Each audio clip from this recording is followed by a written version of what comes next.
Welcome to the Visual Fractions YouTube channel. Today, we're going to explore how to simplify the fraction 16/24 to its lowest terms.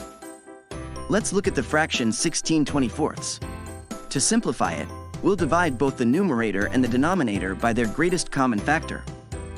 The greatest common factor, or GCF, is the largest number that can evenly divide both the numerator and the denominator of a fraction without leaving a remainder.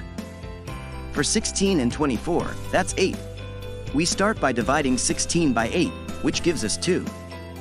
Then we divide 24 by 8, which results in 3. So, simplifying 16/24, we end up with 2/3, which is the fraction in its simplest form and cannot be reduced any further.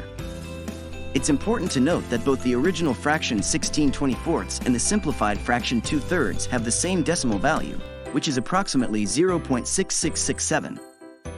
This demonstrates that simplifying a fraction does not change its inherent value but makes it easier to understand and use. So, there you have it.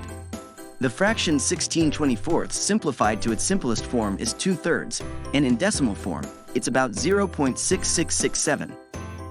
If you found this tutorial helpful, go ahead and smash that like button and don't forget to subscribe to Visual Fractions.